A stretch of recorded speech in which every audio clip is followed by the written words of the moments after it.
This should be played at high volume, preferably in a residential area.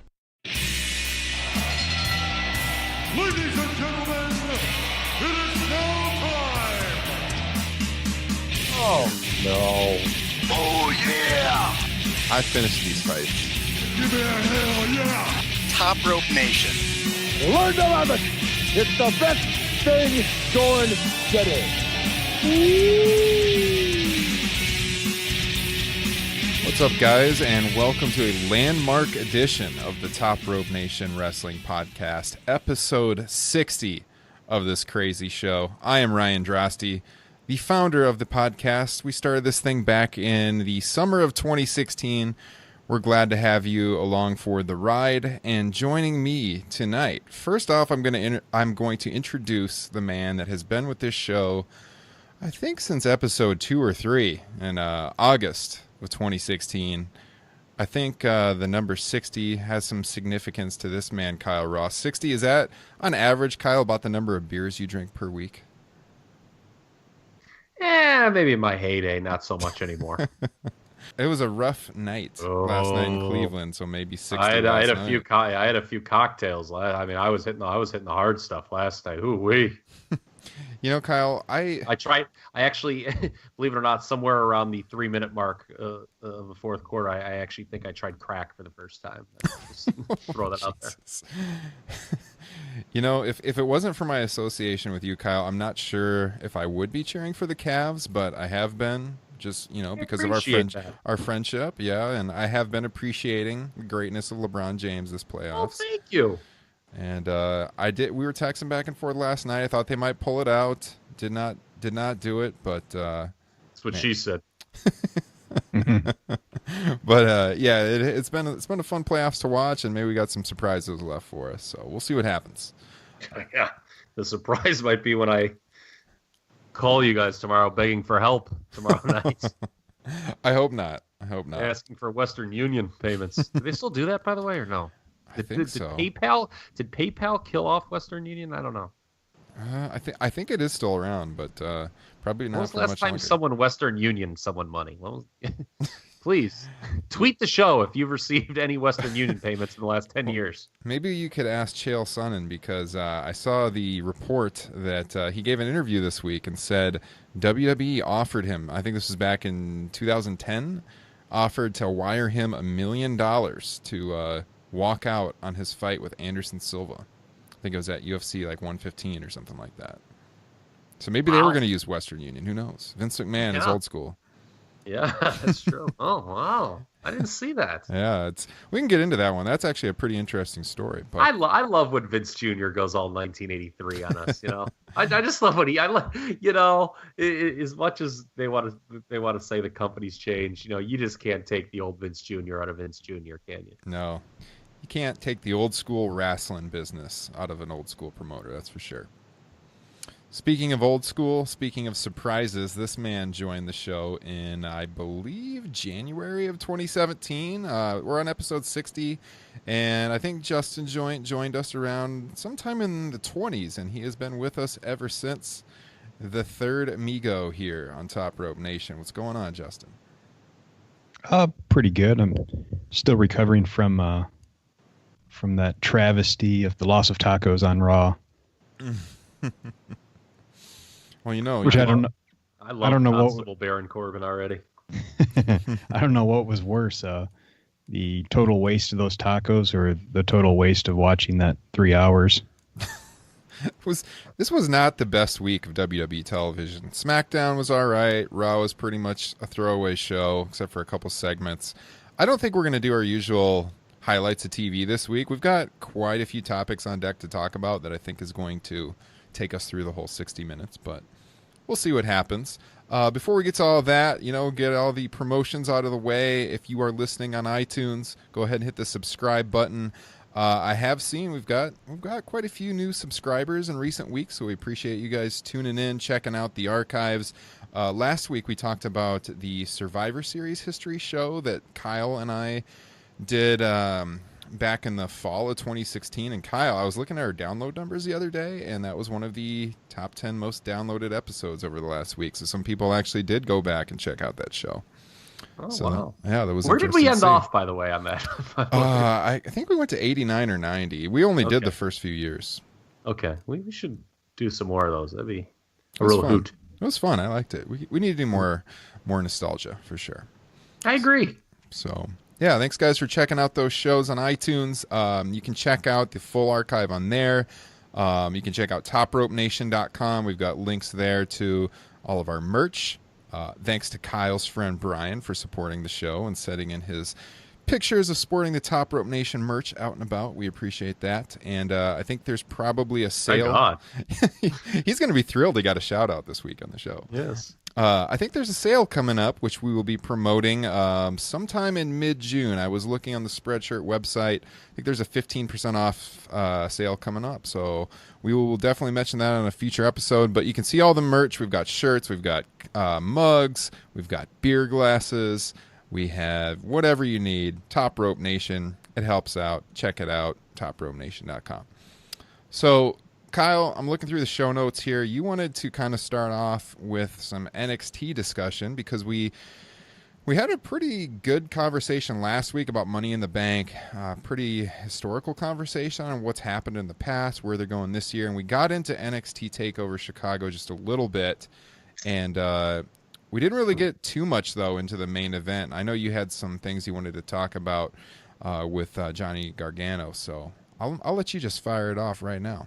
What do you want to begin with? Okay, well, this, just to get it out there, this is something I actually have wanted to talk about for like 2 months. But it was like, it just always felt like we ran out of time. It's certainly coming out of Mania. Going back to that weekend, this was something that was on my mind as I left the TakeOver show. Certainly, is on the short list of best shows in company history. But, kind of while we were all reveling in its glory there, basking in its glory, I should say. Shout out to Keith Lee. People started tweeting this, and the thought crossed my mind too. And we kind of know where it's going now with the benefit of, 2 months of television. But coming out of New Orleans, we had a situation where Aleister Black was the champion. Pretty popular guy, right? But not the number one babyface with Johnny Gargano staying. And I think that was pretty interesting dynamic that they had there. And Gargano going into Chicago in, what is it now, about a little over 2 weeks, or a little less than 2 weeks, I should say, is still clearly the number one babyface on that brand. And when I watch the TV, the Aleister Black title run is really one of the least intriguing parts of the show. I don't know what you guys think. We got to get Justin in here on that in a second. Okay. And I'm not saying Aleister Black is bad. I'm just saying, and obviously people are going to say, oh, Lars Sullivan sucks, whatever. I don't necessarily agree with that. I just think it's very interesting where this goes because, as I have been catching up with the TV, they were very clear to note in the commentary, Johnny Gargano is the only guy to beat Aleister Black since he came to NXT. So is that the big match later in the year for the brand? I was thinking Brooklyn for sure. I don't know, because does Gargano lose? He's got to lose in Chicago, right? It's very weird how because here's what's interesting, okay? The way that match with Ciampa was booked in New Orleans, it very much came across as a blow-off match win for the babyface, right? But it wasn't. And, kind of unlike Daniel Bryan and Big Cass on SmackDown currently, give the NXT folks credit, they've been able to keep the Gargano-Ciampa program not just heated, but it's the best program in the company right now in any brand. Mm-hmm. Through Ciampa's heel work. So, but it's, what becomes of, if Gargano beats Ciampa again, what becomes of Ciampa? You can't do the program's over if Gargano wins again in Chicago. Yeah. I want to pull in Justin here on Aleister Black in a second, but with Gargano, I don't think he has to lose in Chicago just because, he won in New Orleans, but since then, on television, Ciampa has gotten the better of him. And so I feel like you can make the argument he's getting revenge again to win in Chicago, and then it could end the feud, which is, I don't know that they want to drag that out all the way to August, but I don't think Ciampa has to win. I mean, I don't think he does either. I mean, it all depends on where they go. Yeah, you're right. I mean, if Ciampa loses, then the program's dead. If they want to keep the program going, Ciampa has to win. Yeah. I feel like it's heading for a blow-off in Chicago, personally. I disagree. I think they're going to keep it going. There's a lot of miles they can get out of this feud yet. And I agree with Kyle. New Orleans did feel like a blow-off, but that could just have been one hell of a beginning to the actual matches they could have. Mm-hmm. Here's the counter argument though, and this kind of plays into what Kyle was saying about Aleister Black not being a very exciting champion given the great feud going on with Tommaso and Johnny. You can make the argument that you get the belt on Johnny first and then you go back to the feud. It's just a question of how do you kind of like put the feud on ice so that you can get Gargano the title maybe in August, and then maybe later this year go back to the feud with Ciampa. What do you guys think about that? Certainly possible. NXT, I mean, they've got, I think, 4 or 5 guys who, I don't know, deserves the right word, but I could definitely see them going with. Like, Aleister Black almost feels like a transitional champion to me. I would not be shocked if Sullivan gets the title. I know that, Vince is big on him, and I'm actually a fan. I would not be shocked if we're looking at EC3 maybe getting a title run soon. If they're going to go with Gargano and Ciampa for a while, just continue that feud.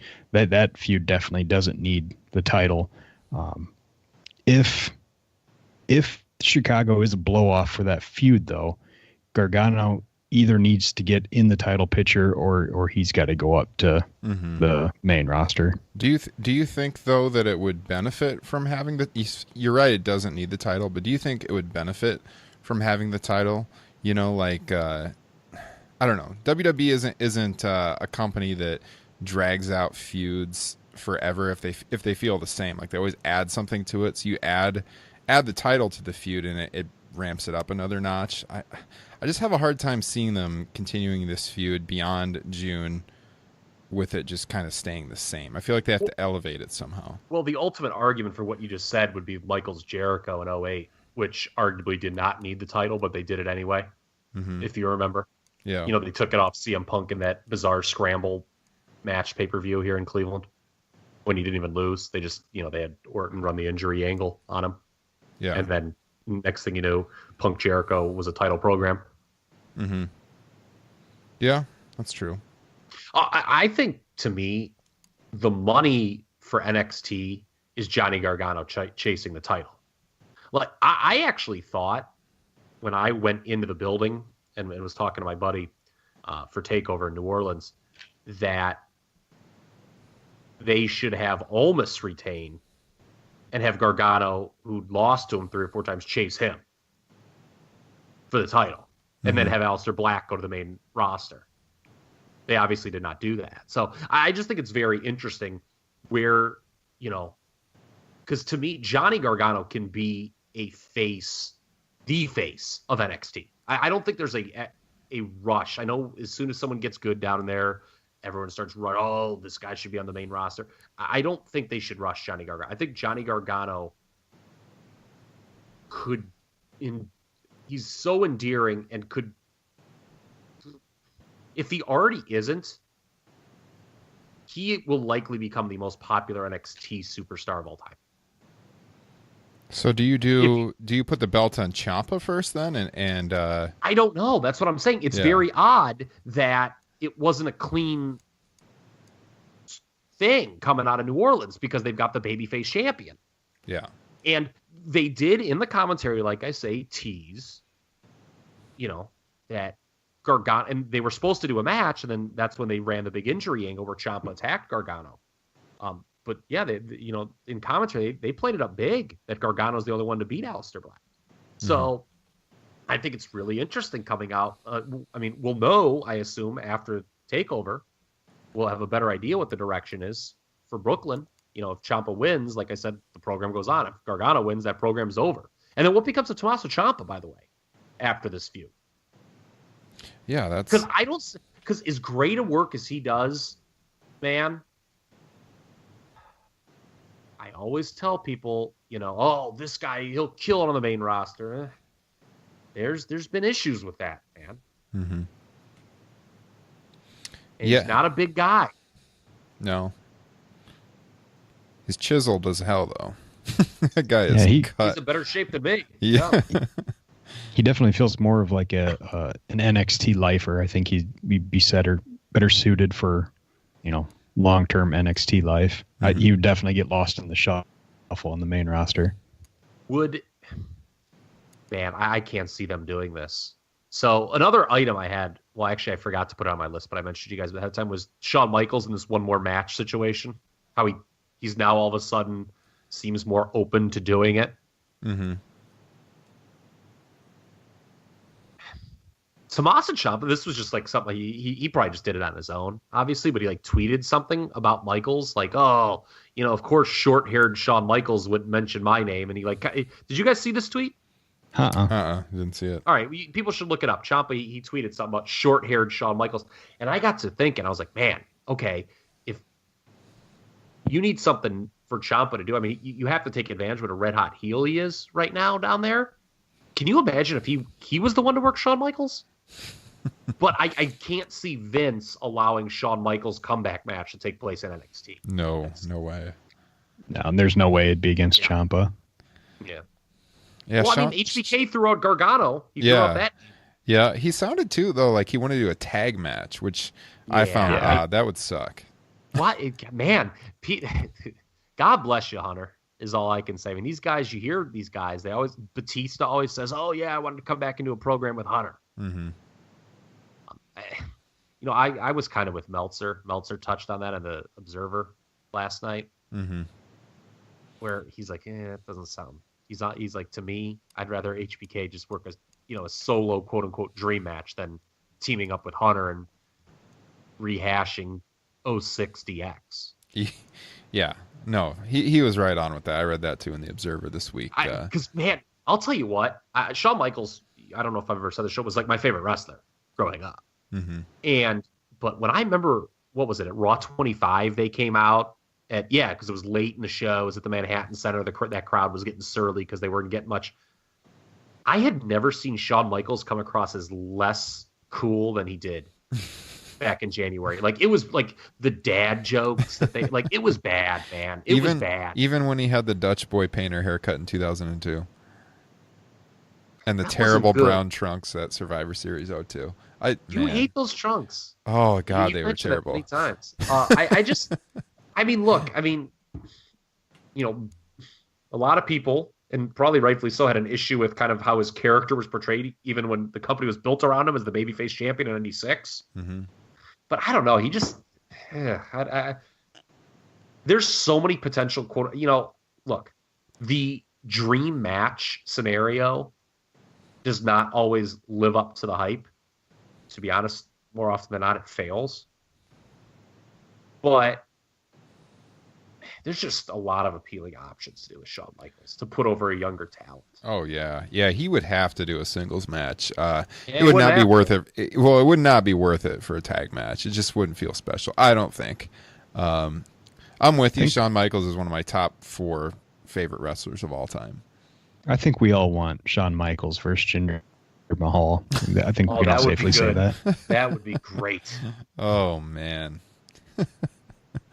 It'd just be like Shawn Diesel once again. Recreate Shawn Diesel, right? What Him about versus the big man. What about Sean Hogan? Oh yeah. People started bumping for him Oh, like my God. like a pinball.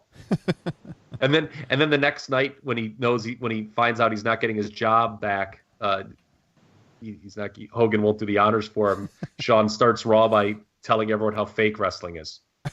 I almost made a reference to that in our text thread last night when we were talking about the game. And was it the charge that they called on LeBron, I think? And I said something about that being like the best sell job since Tom McGee and Bret Hart. I almost said Shawn Michaels and Hulk Hogan. Almost. Except for it wasn't really a great sell job. That was more just exaggerated and crazy. Yeah. So, yeah. Anything else on Gargano and Ciampa you guys want to hit on before I transition to the next one? Because I got a beer ready for this one. I know. I just thought it was interesting, and I feel like I'm a little late bringing that up because we have 2 months of TV since I first thought of that. We have a little more clarity, I guess. But I just think it's interesting because, like I said earlier, Aleister Black's title run has been very much an afterthought on TV, I think, to me. I mean, when you look at the stuff Dream and Ricochet are doing, that's more intriguing. Undisputed Era, I kind of thought it, truthfully, before New Orleans, it was kind of cornball, but I'm getting into it now. I'm really looking forward to them working against British Strong Style at the UK show, which I guess we found out is going to be taped and not aired live on the network.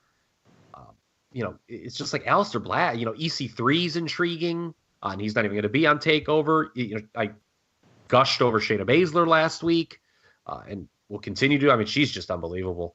Aleister Black, in terms of interest, is like not even top 5 right now on that brand, I don't think. And that's not to say the guy's bad. It's a very interesting dynamic, like I said. The more we talk about this, the more I feel like, especially if WWE feels kind of the same way, and I'm not sure how they couldn't see the title run being as underwhelming as we do. What if they look at, coming out of Chicago and they go into the TV tapings, like, God, we can't have this guy with the belt for the next 2 months till we get to Brooklyn when we've got all this other great stuff going on. So what if they had Ciampa, win in Chicago, destroy Johnny Gargano, comes out on TV, and they have a title change on weekly television, get the belt on Ciampa, and then that's how they build to yet another match with Johnny chasing Ciampa for Brooklyn. I could see that. Honestly, that's not a bad scenario at all. But, and again, there's so many knee-jerk. I don't want to, I don't know what they have. I want to see what they have planned out. I just think Aleister Black, since becoming a champion, has become far less interesting than he was before he was the champion. Yeah. Oh, yeah, totally. So, we'll see where they go with it. I just think it's something to keep an eye on. And, it kind of, it as I was blowing through NXT TV, it kind of took me back to that night in New Orleans when I was like, it's going to be very interesting now with the top 2 guys in the promotion, or the brand, I should say, both baby faces. Yeah. And the guy who's not the champion, clearly the more over of the 2. Yeah.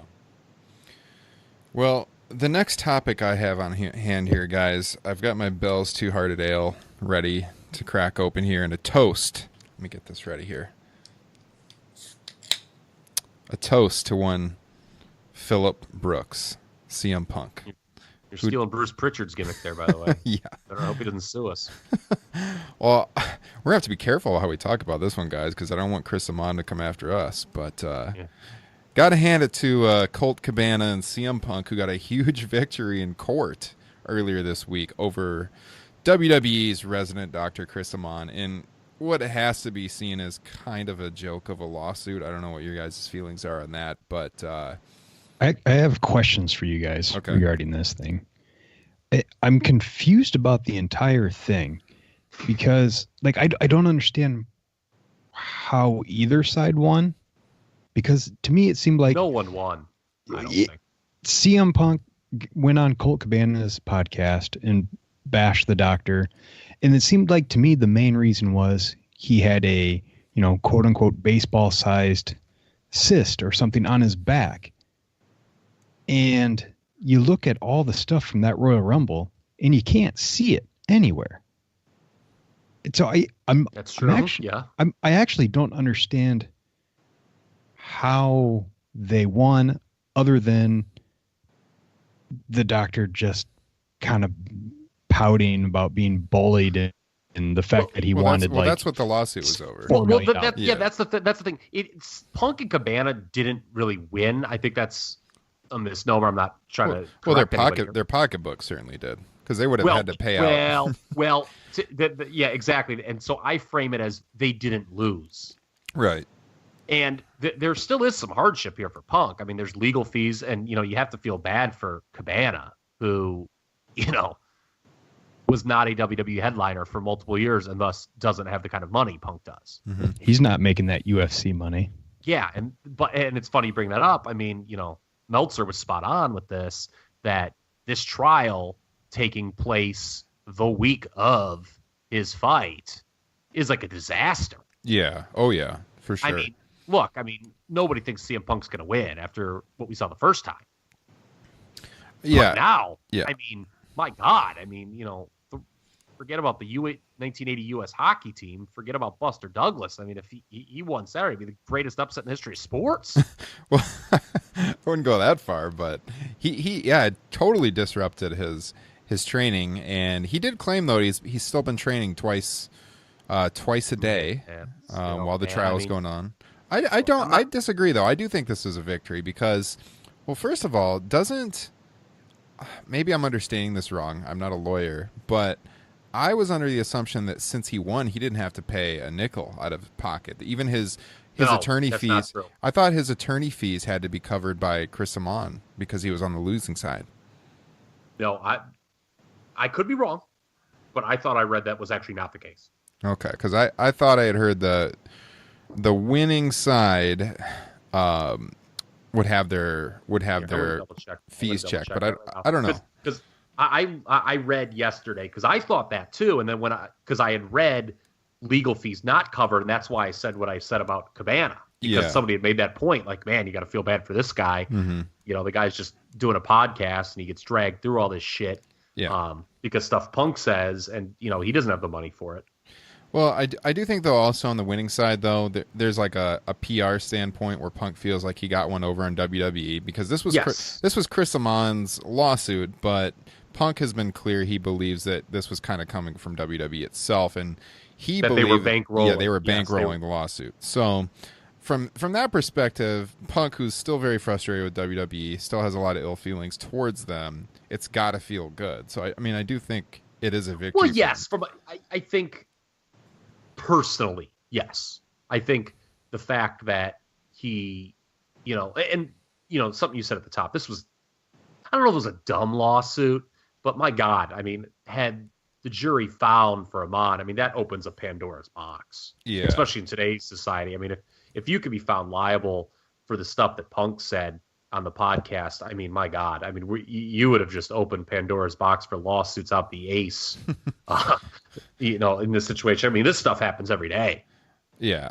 From what I had read, it was basically the thing that was going to make it hard for him to win was that he couldn't prove that this cost him any money, that it was just like emotional pain is what he was claiming from the comments and stress. And, it was going to be hard for him to win because he couldn't prove any monetary damages based on the comments on the podcast. Go ahead, Justin. See, instead of money, he should have just sued for a hug or an I'm sorry.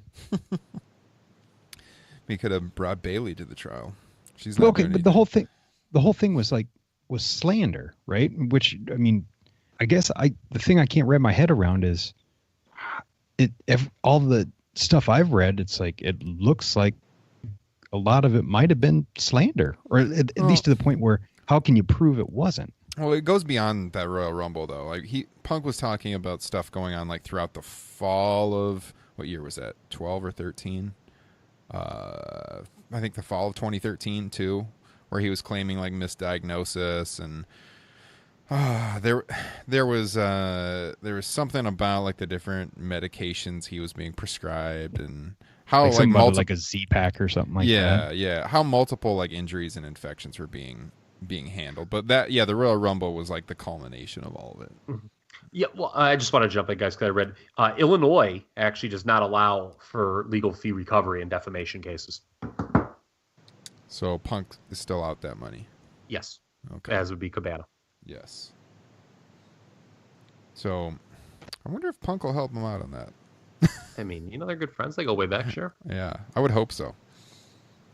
So I don't, God, never say never, but it's hard to imagine CM Punk working WWE ever again, but it's not like there aren't tons of other opportunities out there for him. He still claims that he will not be all in and will not be at that show. Well, of course. I mean, would you say? I mean, let's say he is all in. It's going to be interesting to see. I mean, obviously announcing him would be huge, but the thing's already sold out. Yeah. It's not like they need to do advanced business. It's not like they didn't struggle to sell tickets. They've got the people coming in the door. Mm-hmm. You probably, based on that, I mean, sure, you want to have some good matches going so people know that, but you probably want to have some surprises. And if he's going to be surprised, I mean, just lie. It's not like, I mean, yeah. Okay. And I'm not saying that he is all in or he should be all in. Okay, for one, I'm pretty sure he gave an interview today saying he had no interest in coming back to wrestling. But two, talking about All In and the fact that it's already sold out, if you're Cody and the Young Bucks, do you want to pay CM Punk a bunch of money for a show that's already sold out? If you think it can do business? Because, I mean, here's the thing. I mean, the big thing now... They've already sold the business. Okay, well, But what's the big talking point now that they've done that? Is there going to be an All In 2? And if there is, you do need a hook from the first show. Yeah, true. That's true. Yeah, and that's the thing. Like if Cody or whoever feels they can sell out again, or do even more ticket sales in a larger venue with somebody wrestling CM Punk, you probably explore that. Mm-hmm. Well, he is doing this. He is doing the autograph signing at Pro Wrestling Tees down the road. So I was going to say, yeah. I mean, he's going to be in the area. So yeah. The speculation will not die. I suspect people will feel that there's a chance he'll show up during that show. Yeah, I mean, especially if he loses Saturday night to Mike Jackson at UFC. I mean, yeah. I mean, his UFC. I mean, you're right. I mean, that's the elephant in the room. I mean, okay, we all assume he's going to lose. The UFC thing's done.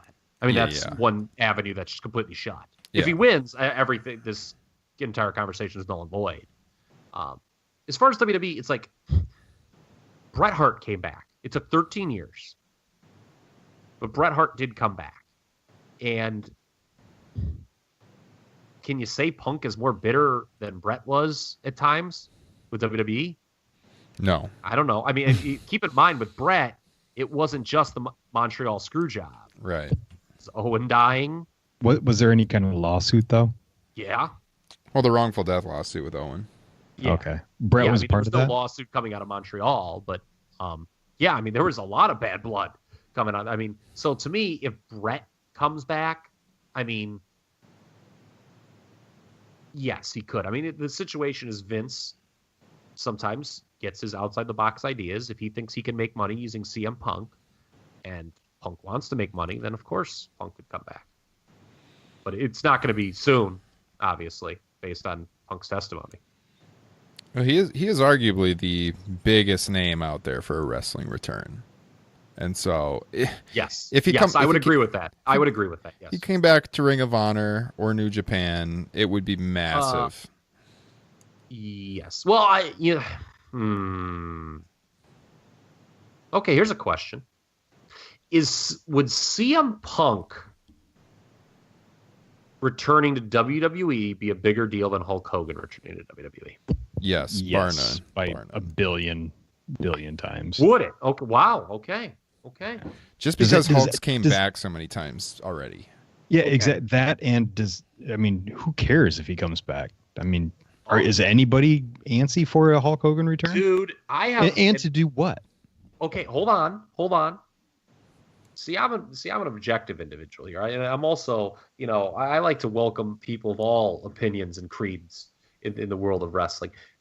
Now, granted, there are people whose tweets I usually never agree with, but man, you'd be surprised at the number of people who would love to see your boy Terry Eugene Bollea come in and rip the shirt off one more time.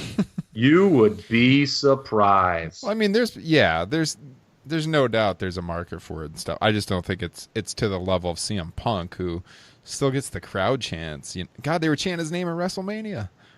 Yeah, but I don't know. I'm not saying you guys are wrong. I'm just not as vociferous on one side of that. Yeah, I can't think of a bigger WWE return than CM Punk right now. Now that Bryan's back, I can't. If used properly, which is always a big question mark.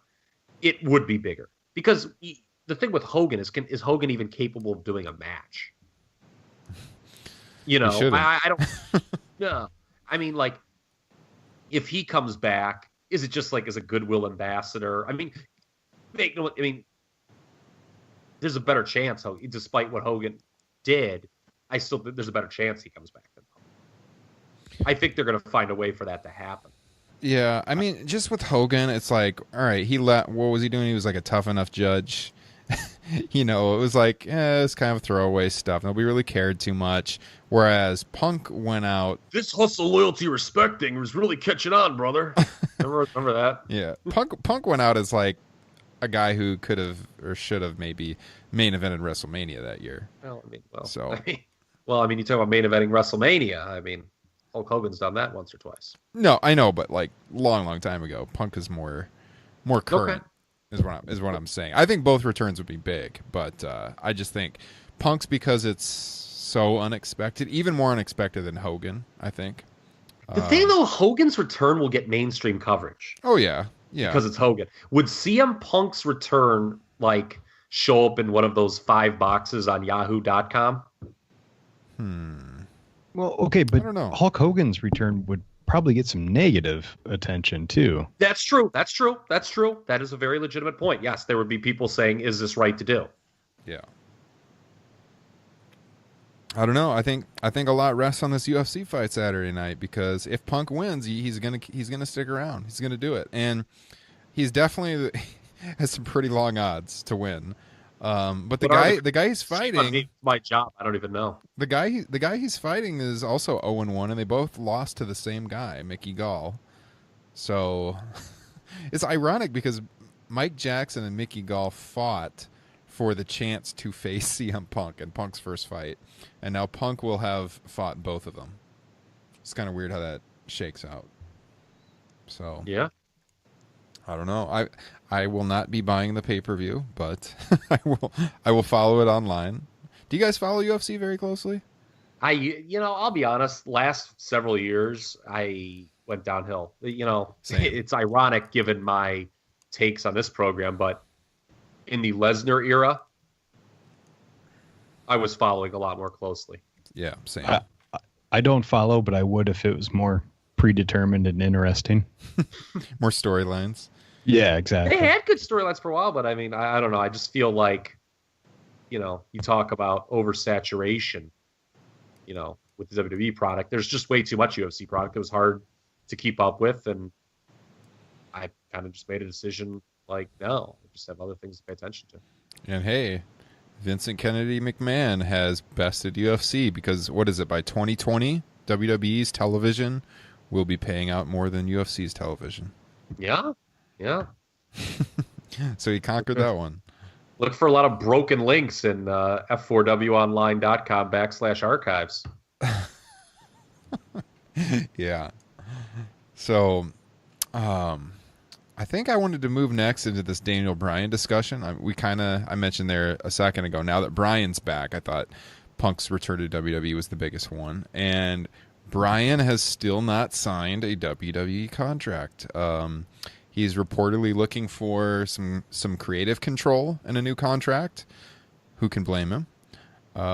And they haven't reached an agreement, so his contract is still set to expire September 1st, right? So, what do we think? I mean, Kyle, what do you think of his demands in the reported demands? First of all, what do you think about the creative control thing? First of all, I have no idea if this is true, and shame on me.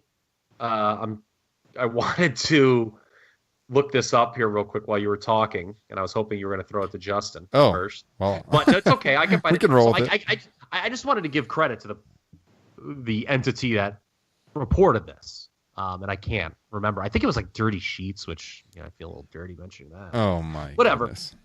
Okay, so I mean, it may be not true at all, but I think the creative control thing is very interesting, because it goes back to something I mentioned last week about kind of the hypocrisy in evaluating certain wrestlers in WWE.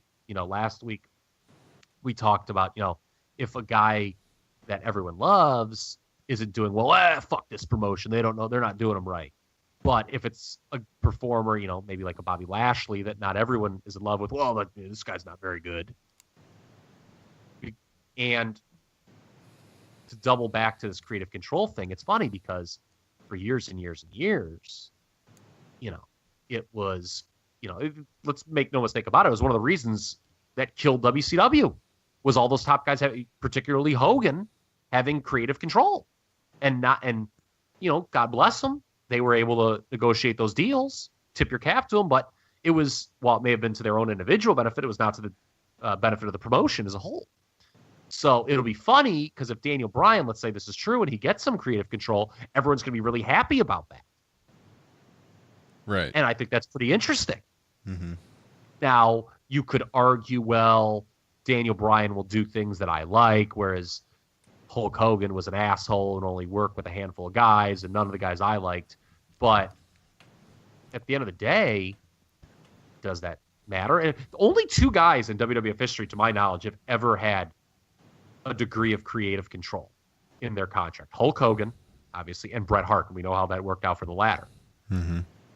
So it would be interesting. And the big thing in that report was that Bryan wants to be guaranteed a match against Brock Lesnar. Well, Brock might not be around after SummerSlam from what I've been reading, but I know. Who knows? So, that's the thing. There was a report today, even though, it was your boy Justin Barrasso. So, I saw on Twitter, everyone's like, oh, great, Brock Lesnar's going to hold the title for 3 years now. What do we think of this? Well, I think it's because Daniel Bryan certainly. I've got a segue here. He's holding the cards. He's holding the cards. Oh, yeah. He is in a tremendous position of strength right now. A position of strength that, I was as critical of anyone of Hogan back in the WCW days. Mm-hmm. But I feel that, wrestling's changed so much in the last 20 years. It's almost like a complete 180. Whereas back, the inmates were running the proverbial asylum, right? In 1998 WCW. Yeah. Now, the inmates are afraid to speak out of turn in WWE in 2018. So this is a really unique. You rarely see a performer really kind of being able to come at WWE with this sort of position of strength. Yeah, I got a segue here, and then I'm going to swing the pendulum over to Justin here. I got a question for him. So you mentioned that Hogan had the creative control. It was part of the destruction of WCW. And with Bryan, people definitely wouldn't be as up in arms about the creative control because it's Bryan. Do we think that some of that, though, is that Hogan was a main eventer for years and years and years when he had that creative control, whereas Bryan's a guy who... He always had it, he had it in the 80s. Yeah. And Bryan's a guy who I think the majority of fans, I was going to say the internet wrestling community, but who's not part of the internet wrestling community in 2018? Everyone's the IWC now. But most fans, I would say, believe that Bryan's been chronically underutilized or maybe even booked poorly for a lot of his run over the last few years. So what do you think, Justin? Are you someone that thinks Bryan's been chronically underutilized over the years, that they haven't really given him a fair shake? And how do you feel about him having creative control? I don't think since they realized what they had with the whole Yes movement, I don't think he has been underutilized. I don't think it's always what us hardcore internet fans would want, but I think they book him in ways that would appeal to a larger base. For the record, bulletproof too. People were bitching. We didn't even talk about this last week. I'll let you go. That, like, he tapped out, that he passed out to Samoa Joe. Bryan at this point is, they would really have to do some stupid shit to hurt him. Yeah. As far as the reports go, that a lot of that sounds super out of character for everything we've seen from him. Like I can only imagine his creative control is like he wants to have 20 to 25 minutes every pay-per-view. You know, so, well, I'm sure it's a along reasonable creative. I'm sure it's a reasonable creative control. I mean, you know, he cannot do his, you know, like what was it? He was going to do like a hour-and-a-half match with Austin Aries one time in Ring of Honor. Like that's not going to happen. But yeah, I think in terms of like picking opponents and stuff like that, you know, I don't know. Yeah, that's a really good point, Justin. I didn't really think about that, but it does seem kind of out of character to imagine Daniel Bryan like, yo, look, I need creative control in my contract. It's kind of hard to see him saying that, but I can imagine him saying like, I'll re-sign, but I want a match with Brock. That's something you could see him saying. Go ahead, Justin. I wouldn't, but I can't imagine that being a deal breaker, especially with the amount of talent he has to work with on that roster, and the fact that, you know, you can't assume that Brock's going to be around any longer than one more match. Mm-hmm. That just doesn't make any sense to me. And you know, even going back to your question as far as how they use him, even considering this current Big Cass feud, it's like, it's fine. It's a means to an end to something else that's going to be really good. And and considering on SmackDown, and once again with the talent that he can work with, it just, I don't know, that whole thing just reeks of BS to me. I just think that I just want to go back to something I said though, and because I believe it to be completely true. He is in a position of strength for negotiating this next deal. It's a position of strength that he will never have again over this company. I do agree with that. Yes. I mean, that's the thing. So, I mean, you know, we shouldn't, you know, I'm a guy, you know, people always like, oh, these athletes making so much money. I've never said that before. I think it's a terrible take. You know, I never poo-poo anyone who negotiates a good deal for themselves. You know, now if it winds up being a detriment to an overall product, okay, fine, it can be brought up. But, you know, I think, you know, he has a family. And I mean, trust me, the guy's not starving, okay, as it is now. But, you know, I mean, this is his chance to be, you know, have a all-time great deal, and, you know, he should kind of play a little hardball with him. And to be honest, I welcome it. I welcome the individual performers playing hardball at WWE and not just kowtowing to whatever they say. Yeah. Oh yeah. You know? I'll tell you what. If anything about him and Miz, like their feud feels forced, like especially if it's going into SummerSlam, I that could be a signal of him being gone, because they have to do that before he leaves. Oh yeah. No, I think I'm going to look at this from another angle here too. I think Bryan's someone that, I don't know this for a fact, obviously. I think he's probably got a lot of money saved. If you've watched Total Bellas and Total Divas, yeah, him and Brie live pretty modestly. I got to think he's been pretty wise with his savings account over the years. It's all buried underneath his organic garden. Yeah. So I'm sure money's really not an issue for him moving forward. He wrote a best-selling book too. I'm sure he can get I'm sure he could get some endorsements for a long time. So what if Bryan? Yeah, but you don't. See, I don't know. Like, maybe he's just different, but for me, you know, they're like, "Oh, money can't buy happiness." Yeah, give me $10 watch me smile real quick. Yeah, but I don't think Bryan really needs the money. I don't know that for a fact, but that's just the sense I get. So I don't think he needs it, but I mean, you know, if you could get a lot of money, wouldn't you try? But Bryan also though is like, just you mentioned the organic garden. Like, he's a guy who I could see.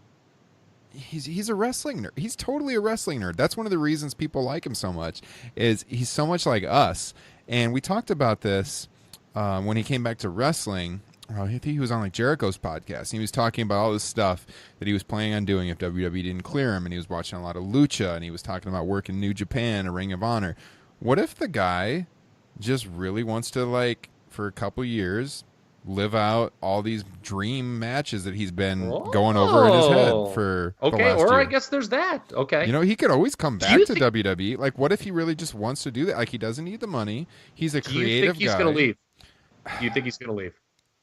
Right now, I would say no. But I'm going with the what if. I'm going with the what if. And I could also imagine a scenario where Daniel Bryan's like, this is my chance to do all this special stuff on the indies. The indies is unlike it's ever been in pro wrestling right now. Like, there's so much great stuff around the world going on, and maybe he just really wants to be a part of that. He doesn't need the money. And shit, look what Chris Jericho's doing. You know, he has this agreement with WWE where they bring him in once in a while. He doesn't have like an exclusive contract. They're paying him by show, I would assume. And maybe he's inspired by, like, maybe he can just go off and work New Japan. He can work Ring of Honor. He can work AAA, and then he can come back to WWE in a year or 2 years. Like, I could totally see him being the type of guy who just wants to like live out some of these matches he's envisioned over the last year when he thought there was no hope in hell WWE was going to clear him. So maybe he wants to do it. I don't know. I could see that scenario too. I don't know what your guys' thoughts are. No, I totally agree with you. I could definitely see him looking at the landscape that way. To play contrarian, I would say that Jericho would not get offered the kind of money that he's going to be offered. And once again, it's just kind of going back to how the roster is, and maybe even like how he wants creative control is just a matter of like, let me work a program with this guy and just let's be creative. I think that'd be the extent of his control on that aspect. And I especially with having a family now and with the WWE having such a hand in Toto Bella's, I don't see him going anywhere. I'll in fact, if he goes, I will give you both a Buffalo nickel. Wow. Well, here's something. Well, hold on. There's something I want to say. We can't rule out ego in this situation. Yeah, all right, he's a wrestling nerd. Oh, he's just like all this. Let me tell you something. You know what, Daniel Bryan? He's got to be in his head more so than, I can go around and work all these indie dream matches, is being a top guy in WWE, which he got there, but it was so short-lived in 2014 because of the initial injury. I think there's some ego involved in wanting to get back on top. And to me, I think for somebody who wants to be to me, the indie thing, that's easy. And people can shit on me, that comment for me all they want. I think it's an easy option that he could, I think, he can always come back to WWE. He can always do that indie stuff. Yeah, fuck you, Marks. To me, getting back to the top of WWE, and I don't want to like make this he's giving them the finger. No, it's not like that, because they'd be invested in it. But yeah, I think there's something to that, and I think that if it were me, would drive me more than just going to Japan and doing one-offs against opponents who stylistically will work with him. Okay, and you know what solidifies your point, especially if any of these rumors are true, is him wanting to work with Brock. And by the way, so here's another point too with Brock. This whole storyline WWE's trying to shoehorn with Roman Reigns beating Brock Lesnar, and him doing it for, all the loyal WWE fans against the evil, mercenary who's only out for money. That storyline writes itself with Daniel Bryan. Mm-hmm.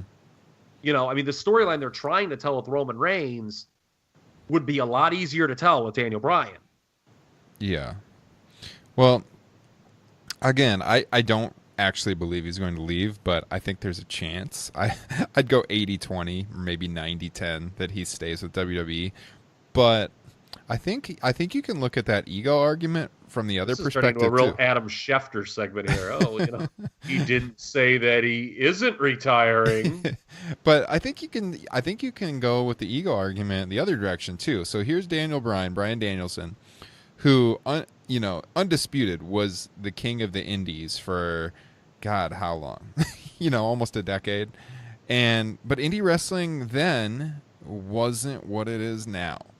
So he sees Cody Rhodes doing what he's doing. He sees Jericho doing what he's doing. He sees Kenny Omega doing what he's doing. Does he want to go prove but Cody that... Rhodes wasn't going to be a pushed guy in WWE. No, I know, but he is like the king of the independents right now. So what I'm saying is, does Bryan think from the perspective of, I want to go back to that scene and prove that I can still go in that style. Yeah, I could see him looking at it that way too. And then the family argument, I think that was a good point because WWE gives him that long-term security. But if money is no issue, you could also look at the family argument as if he works indies in Japan, he can work way less dates. That's very true. And be home with his family more and make a lot of money. So you could, I don't know, this has actually turned into a really good discussion. I think I know what the episode tagline is going to be for episode 60 here. It's definitely going to be Daniel Bryan centric. So I don't know. This is going to be interesting this summer as we see how they build SummerSlam and what's going on with Daniel Bryan. So, Justin, do you have something? I would love to see him work Brock Lesnar. Yeah, I would too. I would love for that to be the don't let the door hit your ass on the way out Brock match. Yeah. Man, I'm probably the only person that has no interest in that match. Oh. I would like to see Bryan beat him. Yes, that's the thing. Like, for someone like myself who does not get quote unquote markish very often, the visual of Daniel Bryan tapping out Brock Lesnar is appealing. Yeah. In a way that in a way that few things are in modern wrestling. But don't you guys think though that if Bryan told Vince, like, I want to take a year, I want to do these dream matches around the world and come back, he would be able to do that? I don't know. They're not going to turn down money. I mean, I'm sure he could do it. So I mean, look, Jericho has worked after this weekend. What's the big thing that Daniel Bryan could do outside WWE, in your opinion? In my opinion, what's the biggest thing he could do? Like, let's say, he's like, fuck it. All right, no, this is more big. What is the big allure? Like, what is if you're like you, Ryan Drosty? What would you have Daniel Bryan do? Can I actually answer this? Okay, yes, or Justin, yes. What is his blank check match that you want to see? Well, I think for starters, it'd be to end the 700-day reign of IWGP champion of Okada. I think Omega might beat him this weekend. We'll see. Yeah, that's true. Yeah, I think promotion's still running. Oh my God, that show this weekend's going to be amazing. I think headlining Wrestle Kingdom's something that he probably wants to do. From listening to him on Jericho's podcast, and I don't follow like the Mexican promotions at all, but it sounds like he does, and I think he really wants to work Mexico.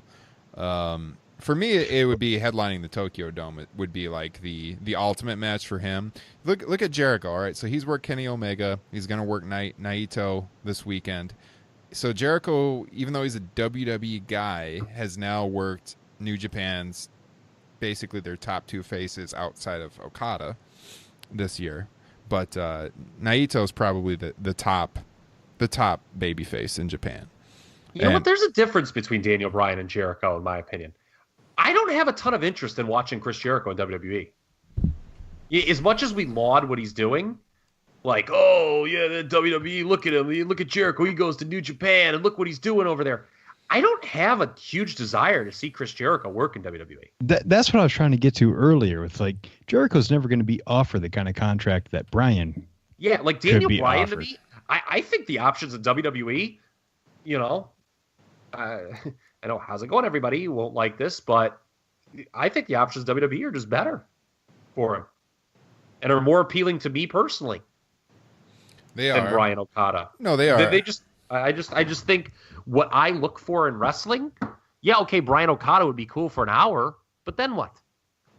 Well, I don't think he would work any of these promotions full time. I think it'd be spot shows. I think he'd be showing up for a big match, and it would just be like a year where he would do the matches he wants to do. And like I said, it sounds like Mexico is really what he wants to do, but I don't know. It's fucking work Sin Cara on SmackDown. I was gonna say, get it out of your system. Put Sin Cara, Daniel Bryan, hair versus mask, beard versus mask. Yeah.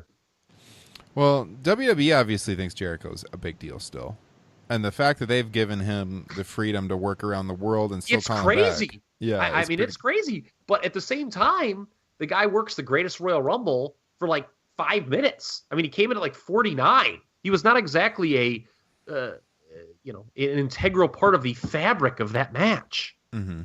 And it's not like when he got tossed, like, I mean, personally, if you bring somebody back like that, I thought it was kind of a wasted opportunity. Like, you could have done something with him.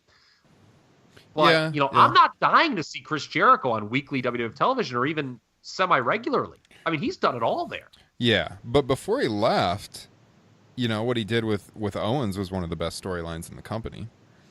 It was. I agree with that. And to be honest, you could probably make an argument that they never fully tied it up. Yeah. But I don't think, and again, it goes back to a discussion that got quite heated on this podcast many moons ago. I don't want to see Chris Jericho in title programs, because there was the big thing about how Jericho Owens was going to be the title program, and then it wasn't because Goldberg Lesnar became it. I don't Jericho's fine just showing up every once in a while, and yeah, I love a good grudge match as much as anybody, but when Chris Jericho has any success in New Japan, I thought the Omega match was great, but I don't think it necessarily reflects poorly on WWE's use of him. Mm-hmm. I just don't. Well, I mean, there's a lot of interesting angles to this argument, and I could see it playing out different ways. Again, I do think when it comes down to it, he's going to re-sign with WWE, but there are many sides, right? Yes. Many sides. There's many good people on both sides here, but Lord. I can see an angle where the creative mind of Daniel Bryan is spinning, and there's some stuff that he wants to live out in another world outside of WWE, and maybe he wants to do it. We'll see what happens. He just wants that hot Katie Vick angle. Oh my goodness. Let's not relive 2002 WWE if we ever go back and do nostalgia shows.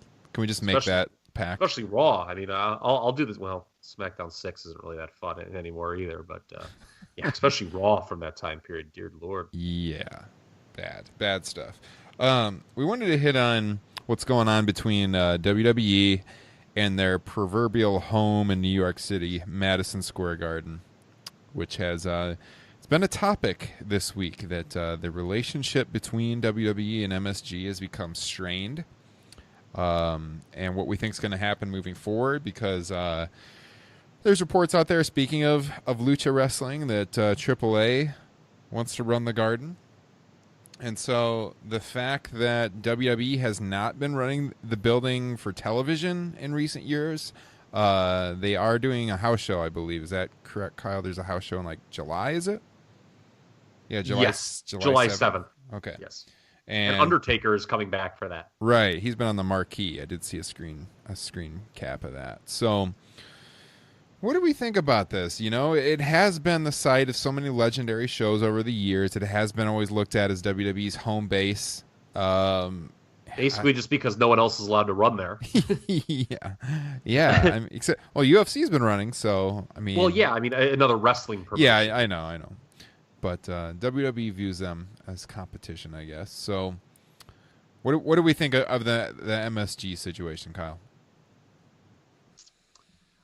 I think it's, I can see from MSG's standpoint that, they'd be a little ticked off that they're not getting anything on Mania weekend. I think it's interesting. If this was 2020 and the TV situation is different because of Fox, I could see them doing the Raw at MSG, because where it's after, because you could set that up independently, because SmackDown is obviously going to be, SmackDown could be in the same venue as the Hall of Fame and NXT. Then you'd have Mania on Sunday, and then you could just do Raw at MSG. But I could see them be I mean, it is kind of funny that we always heard Vince's reverence for MSG, but because of some production issues that they just don't do TV there. Mm-hmm. And it is kind of crazy, that all those, all the stuff you hear, that's going on, next April, that they're not getting anything. Mm-hmm. So now they have the right to first refusal. So if AAA looks to run, they're wanting to run there, I guess, in September, And it might be not the Garden proper. It may be the, the what is it? It used to be the Felt Forum, the theater next to the it. theater thing. But, but no one has ever run there in the modern era. There has never been another professional wrestling promotion to do a show there. So, I mean, it would be a very big deal if that happened, if WWE allowed it. I don't know if they would. They denied WCW once.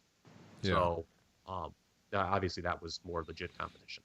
So, I'm going to geek out for a second here, because here's one of the things I miss about WWE at Madison Square Garden. And they didn't, in recent years, they didn't do this really anymore with television, but back in the mid-2000s and pretty much every show before that, one of the things I liked the most about Madison Square Garden with the configuration was how the entranceway was always straight on from the hard camera. And they always had like a more simplified entrance there, whether it was like the Rumble where John Cena came back, or the Rumble with Triple H and Cactus Jack, or WrestleMania 10, how that entrance was always like straight on from the camera. I don't know. It sounds really geeky. I always loved the way they set up that building. And it was like different from any other show that they did. And I know Raw wasn't typically like that in recent years. And even in the 90s, I think they had a Raw in 97 at MSG, and they set that up off to the side. But the pay-per-views, that was the debut of Cactus Jack. Yeah, and that, I think, was when Austin stunnered McMahon for the first time, maybe? Yes, it was, yes. But for the pay-per-views, they always did the simplified entrance, famous I liked spot. it, too. Yeah, where Jeff Hardy did the swanton off the entrance there into the aisle. It's just, I don't know. Something about that. It might sound stupid or corny, but I like the old school entrance at MSG. I miss that. Direct your emails to kevin.dunn@wwe.com. There you go. Justin, any comments on MSG, WWE? Yeah, I don't really care. I don't understand how it affects anybody that doesn't, live in New York. I'm sorry. Maybe part of my answer is because my dog is laying next to me and just farted, and it just smells rancid right now. There's nothing worse. And the thing with dogs fart, this will be our 7th topic, is just the lack of remorse they show. Mine does it all the time, and it's like, dude, and he just looks like, what? Yes, I farted right next to you. I don't care that. It's like, it smells, but it doesn't smell any worse than, stuff that I normally lay it. So screw you. There is nothing. She hasn't moved at all. Hasn't moved at all. Nothing worse than dog farts. It would not be an NFL Sunday at my house without my one dog Zuki farting on one of my friends. So. Oh man. One of the things we've been doing in recent weeks is I've been trying to. Oh, look at this on my phone. I just got an alert. Chris Jericho Fozzy has started a live video on Instagram. He must have known we were talking about him. No, but I pulled out my phone because I'm looking on our Twitter account at Top Rope Pod, if you're not already following us. But I've been trying to increase the engagement with our listeners, because we know you're out there. We want you to get involved more with the show, whether it's, like I mentioned last week, joining the Patreon page and having some creative input on the forum there, or just sending tweets that we can read on the air. But I sent a tweet out tonight before we went on, asking if anyone had anything for us to talk about tonight. And so let's just end on a couple of these topics. Chris sent in a question. He wanted to know, he said, are pay-per-views still necessary, especially after the big new television deals? Hey, real quick, is this through Twitter? Yes. I think they deserve like an ad, like give them the Twitter name. Oh, okay. Yeah. So, of course, this is good call, Justin. Chris Croninger at Archaeocron. This one is kind of hard to pronounce. At ARCHAEOCHRON. Archaeocron. Chris Croninger. Are pay-per-views still necessary, especially after the big new deals? That's a good point, Justin, because, hey, send us something to read on the air. We will promote your Twitter page. There's your motivation right there. What do you guys think of Chris's question, though? Are pay-per-views still necessary now that we've got all this big money on the table with television contracts? Content, network subscriptions. You just look. Are they as big a deal as they used to be? No, they're not. But it doesn't matter in their business model. It's just content, man. It's just cranking out content. 3 hours on a Sunday every month. There you go. It's just I think they are. Yes. I mean, do they? I mean, they don't need to mean as much as they used to, because they have so much TV time now too. They don't mean as, and they don't mean as much. But no, yeah, I think they're absolutely. I think the key is content, man. That's how they were able to get that big TV deal, and yeah, keep cranking it out. Mm-hmm. What do you think, Justin? Yeah, I agree. I could see maybe an alternate timeline where, with this influx of money, maybe they cut down the pay-per-views or specials or whatever you want to call them to like maybe 6 a year, and they use some of that money to do other stuff like with NXT in the UK brand and expand that to other, places like China or Japan or wherever, or just new content like even like WWE Camp or whatever the hell it is. But no, yeah, they're not going anywhere. I mean, that's. I do think the once a month pay-per-view model that so many of us kind of came of age with is, what's the word? It's certainly not what it used to be. Mm-hmm. And they don't need to do that anymore. I mean, it's one of these things that, I know we all kind of mocked for various reasons, the greatest Royal Rumble ever show. But even if it wasn't really a big deal in the grand scheme of thing, like storyline wise, they made it feel like a big deal, and it was certainly a unique environment. Again, people can go back in the archives and listen to the pros and cons of some of that stuff. But, I mean, the things like this Australia show you've heard talked about, like, I do think that there is something to, okay, God damn it, July has got to always mean Extreme Rules. I don't think that they need to stick to that model. I think, doing, having 12 big shows every year on the network, okay, I think that, yes, they need to do that, but I don't necessarily,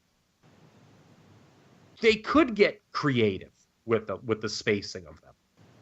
Mm-hmm. And the gimmicks they do and stuff. I just don't, the whole, April means Backlash and, October means Hell in a Cell. Yeah, I think that does feel a little passé, actually. I think I know what you're proposing. I think you want them to bring back Taboo Tuesday. Oh, I was hoping you were going to say In Your House, just every month. Fucking love In Your House. No, hey, we talked about it on the show before. I mean, one of the reasons NXT is so great is because they have less major shows, or they're more spaced out. So if they could arrange them in a more creative way, like what Kyle's getting at, is it's not just a every month thing, but maybe they'd have a few closer together and then it'd be some more spaced out. I don't know. Well, and truth be told, they did. I mean, look at what's going on now. It's kind of interesting, actually. They had, with Backlash, they had 6 quote unquote pay-per-views through the first 4 months and week of the year, which is pretty great, through the first week of May, which is the 5th month. And now there's been kind of a significant gap between Money in the Bank. Yeah, it's kind of crazy because they actually have drawn down the number of pay-per-views. And yes, it seems like last year when we were doing the show, like all spring, it seemed like almost every other week we were doing a pay-per-view preview. And so it's pretty crazy to think, when us three were together in New Orleans for WrestleMania, since that time, there's only been one traditional pay-per-view, other than Greatest Royal Rumble. But yeah, it has been a little more spaced out this spring, which has kind of actually been refreshing. I've enjoyed that.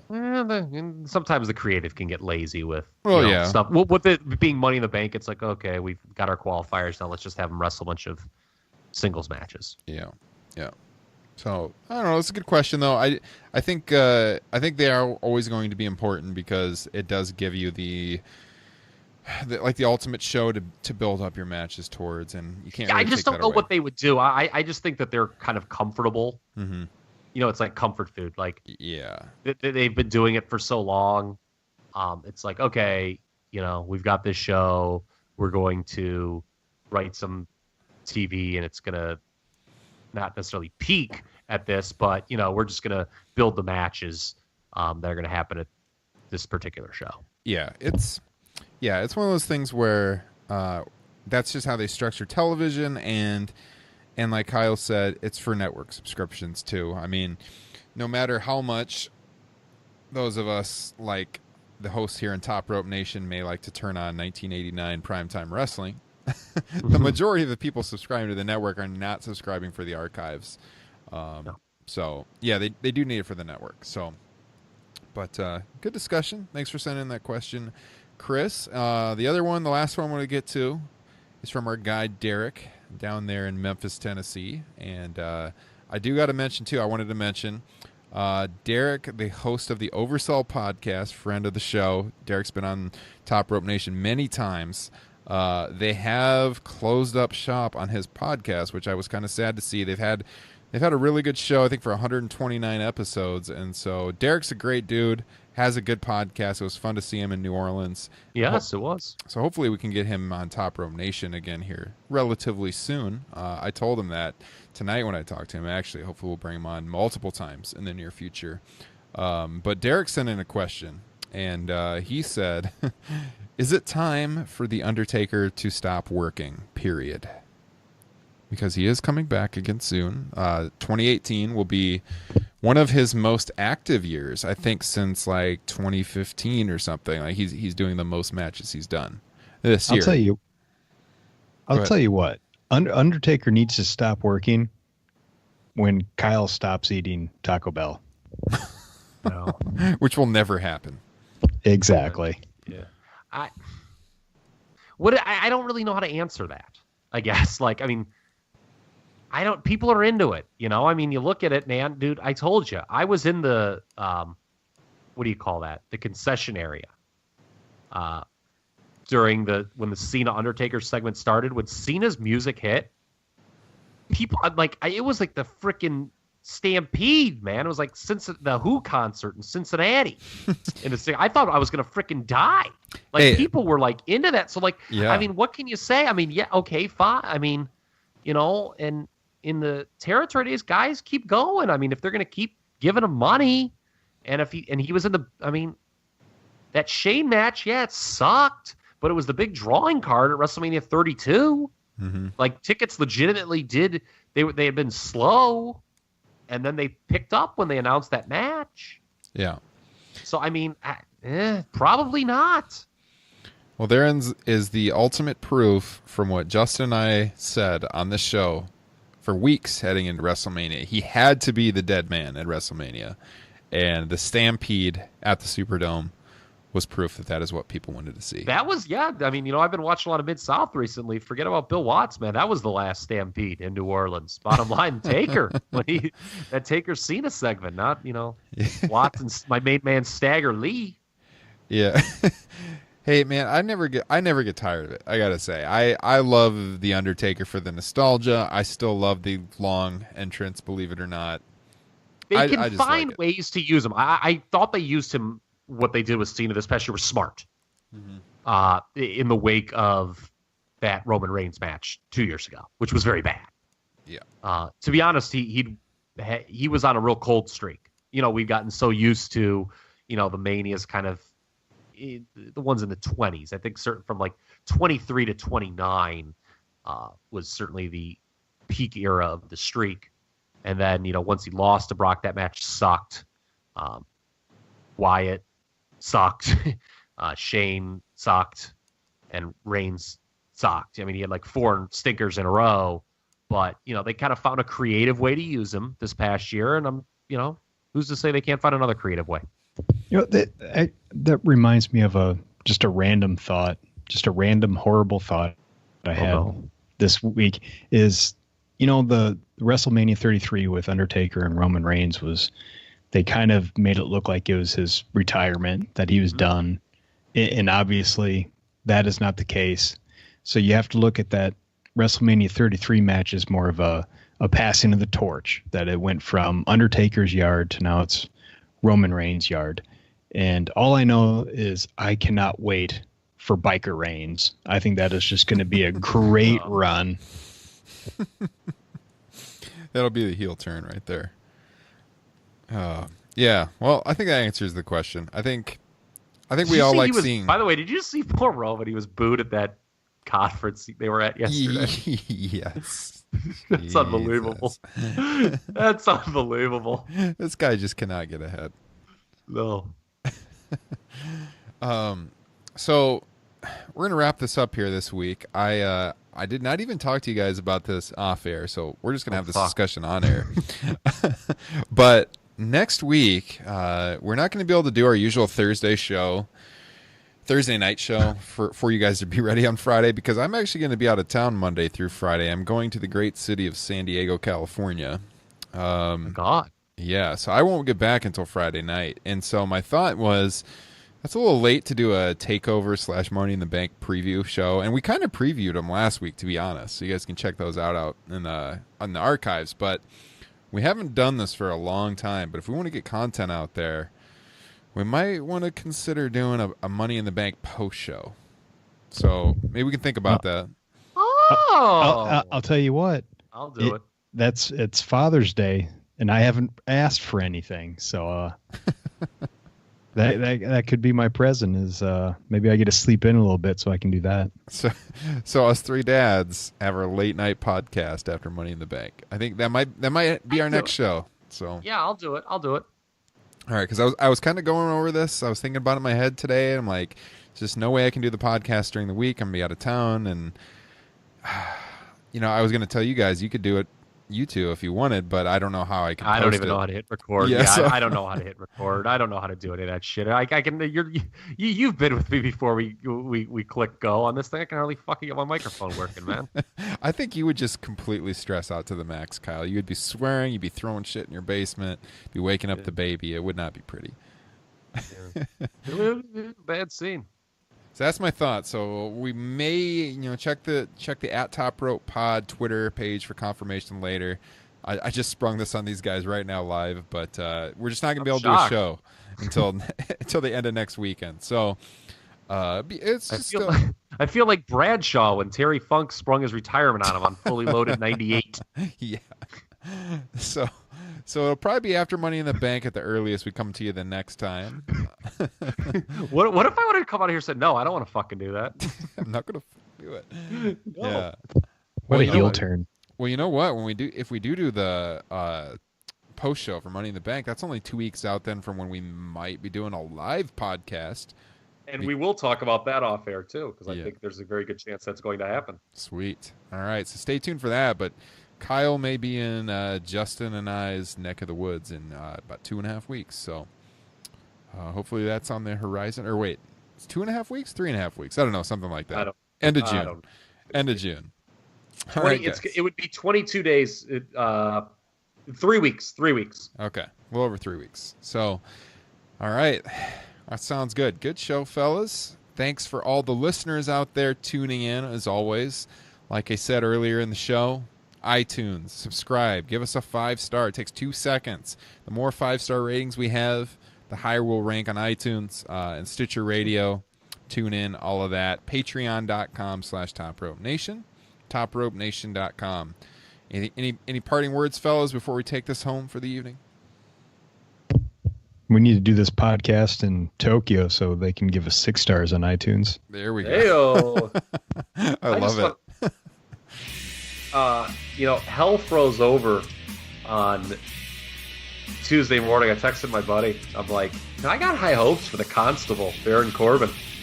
And you know what he sends me back? A tweet of your boy Brad Shepard saying the same thing. I said, fuck me. Oh, my God. Let's not end on that kind of note here tonight.